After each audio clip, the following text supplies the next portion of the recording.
Hello again and welcome to another Warhammer 40k Mordy and Glory video. In today's episode we shall once again be casting our ever critical eye over the 10th edition Imperial Guard datasheets. This time delving once more into the murky depths of Forge World. Now, we've covered a few of the weird and wacky vehicles that you can get from Forge World on this channel before. Some of them have been very, very good. Others have been downright terrible. But today's tank is just a bit meh. It's not downright terrible. You could definitely include one in your list and get some use out of it. But it feels like the red-headed stepchild of the Guard motor pool. I am, sadly, talking about what I think is one of the coolest tanks, the Malcador Annihilator. But you know what? I'm just talking in vagaries right now. How about we stop messing around, we lift up the rock, we have a look underneath, and we dive right into today's episode.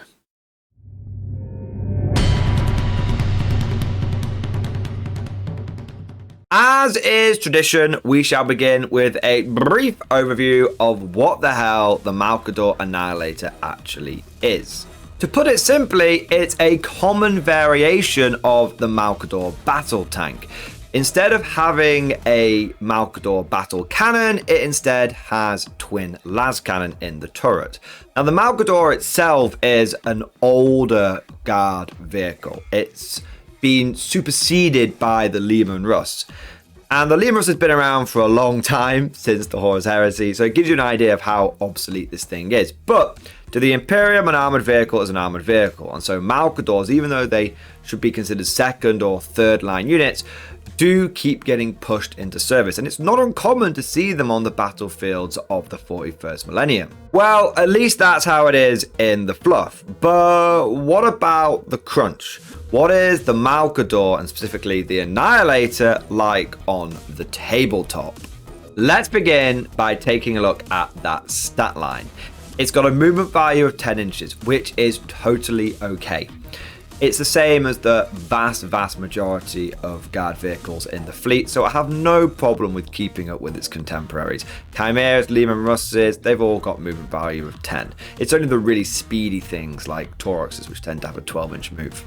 It's then got toughness 11. This is great. It puts it on parity with many of the other main battle tanks in your army. For example, the Leman Russ is toughness 11. It's got a 2+ save. Again, that's keeping it in line with what we should expect from our heavier armor. The big thing though, what separates it, is it's got 18 wounds. That is significantly more than a Leman Russ, and actually puts this on the same level as the Rogel Dawn in terms of its wound count. It's then got a leadership value of 7+. Again, completely standard issue where nearly every Guard unit is concerned. I think the only unit which has got better than that is the Commissar. And then it's got OC of 5. And that is a little diamond in the rough. Because what the Malcador stat line essentially reflects with that OC of 5 is a Rogel Dawn with just 1 less toughness. But that 1 less toughness is a big deal, because it does mean that las cannons are going to wound this thing on 3s rather than 4s. So it's very much like a Rogel Dawn with 1 less toughness, or you could think of it as a Leman Russ with 5 more wounds. It's halfway in between those two vehicles. So we can see that the Malcador Annihilator is reasonably durable, but what about its damage output? Well, as standard, it comes equipped with a Demolisher Cannon, 2 heavy bolters, and a Malcador twin las cannon. You can swap the 2 heavy bolters for either 2 autocannons or 2 las cannons. And on top of that, you can give it a hunter killer missile, and you can give it either a heavy stubber or a storm bolter. If you're a Guard veteran, most of the weapons on that list are going to sound very familiar to you. The Demolisher Cannon is exactly the same one as you can find on the Baneblade or on the Leman Russ Demolisher. 24-inch range, blast, d6+3 shots, ballistic skill 4+, strength 14, AP -3, d6 damage. Auto cannon, 2 shots, strength 9, AP -1, 3 damage, so on and so forth. The unique weapon here is the Malcador twin las cannon, but this is kind of what I was talking about at the beginning of the video. It's just a bit of a meh weapon. It's just a regular las cannon that's twin linked. So it's got a 48-inch range, it's got 1 attack, it's got ballistic skill 4+, strength 12, AP -3, d6 +1 damage. Now, las cannons are a great weapon. I like las cannons. I include them in pretty much everywhere I can in my army. They're good, but it's not a very impressive main weapon by guard tank standards. I mean, in a funny sort of way, the Demolisher Cannon, which is meant to be the secondary armament, the one that's in the hull of the tank, the equivalent of like the Lehman Russ's heavy bolter or las cannon, the front of that one, that in a weird sort of way is actually the main weapon because it's the one that's going to do the most damage. But if the Demolisher Cannon is the main weapon, it kind of puts it at odds with the other weapon systems on the vehicle. Demolishers have only got a 24-inch range. You kind of like to get them up close and to start smashing people and doing lots of damage. But the Malcador's twin las cannon is a long-range anti-tank weapon. That wants to be staying back, that wants to be doing damage at range, adding extra durability to the vehicle by just not being in range of a lot of enemy fire. Likewise, the weapons on the sides, whether you go for the autocannons or las cannons, which both are a straight upgrade over the heavy bolters, and you should be swapping them out, both of those weapons have also got a 48-inch range.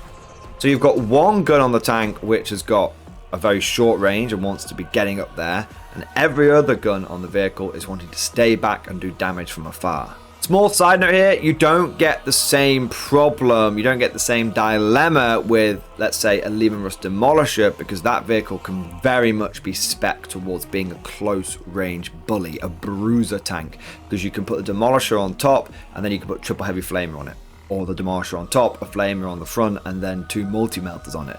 It can just be all up close all the way. But the Malcador doesn't have multi-melter sponsors. It doesn't even have heavy flamer sponsors as an option. But going back to the Malcador Annihilator, because of this slight disparity between the weapons, it can be a bit tricky to know which ones to pick. If it was up to me, I'd probably just focus on its anti-tank capability. I'd go for 2 las cannon sponsons. That pairs well with the Malcador twin las cannon, therefore you've got 3 of them overall. Feels very Predator-esque. And then you've also got the Demolish cannon in the front. At least in that way, every weapon on this vehicle is geared towards one thing, which is just doing really high strength, high damage attacks. Attention guardsmen, this is an announcement by the Departamento Militarum. Element Games is an official sponsor of the Mordian Glory channel. They offer up to 20% off Warhammer 40k and 10% off Bolt Action and other game systems. Use the link down in the description to save money and support the channel.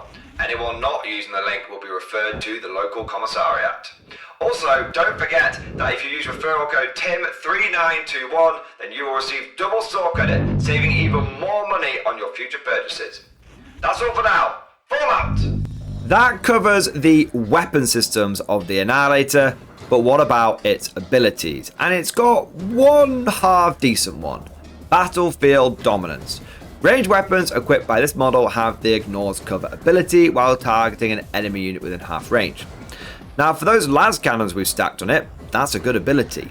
It means within 24-inch range, which isn't close at all, it's about mid-range, you can start ignoring cover. And if you're shooting at enemy vehicles, well, it can be very frustrating when you're shooting at an enemy tank that's just got a little bit of its toe in some cover up behind some battlefield debris, and you're just like, oh, damn, I want to be putting this down to like a 5-up save or a 6-up save, but because of cover and it's got a base 2-up save, it's on a 4-up, my opponent just keeps on making those 4-ups.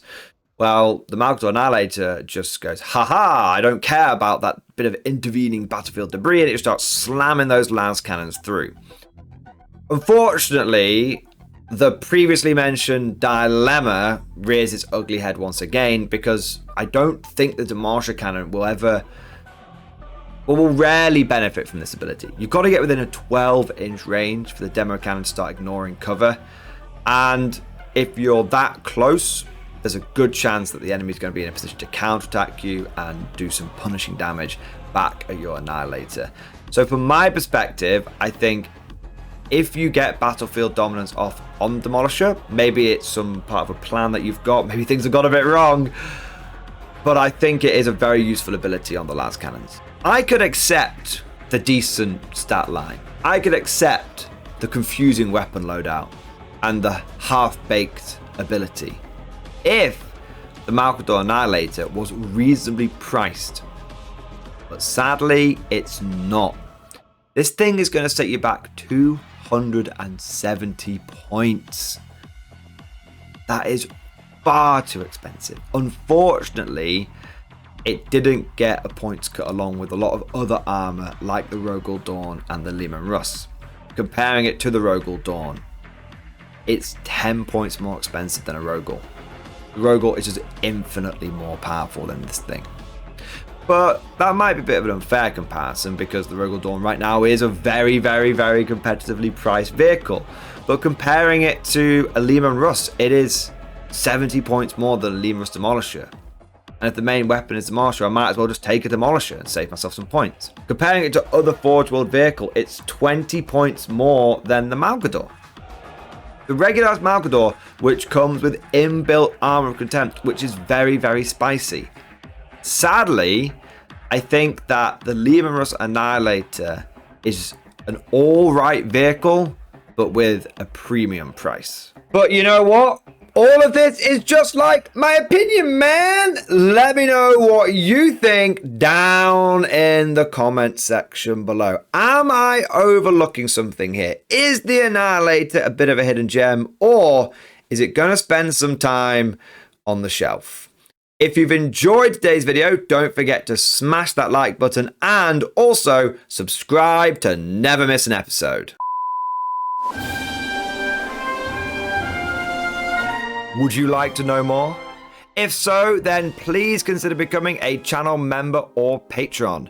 By supporting the channel, not only will you be doing your part, but you'll also be helping me create more content for your viewing pleasure and unlocking a whole host of perks. You get everything from a badge next to your name, custom emojis, but the big one is access to the Mordian Glory Discord server, an online community with almost 2,500 active members. It's always popping off in the MG Discord. We've got channels for army lists, hobbying, tactics, stories, and even a pretty spicy meme section as well.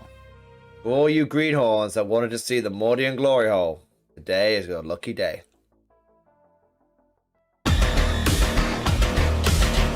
And joking aside, I do want to say a massive thank you to all of the current channel members and patrons. You guys are amazing, truly the lifeblood of the channel. I could not do Mordian Glory full time without the incredible and generous support of my members, so thank you guys so much. And last but certainly not least, I want to say a personal thank you to all of my top tier Patreons.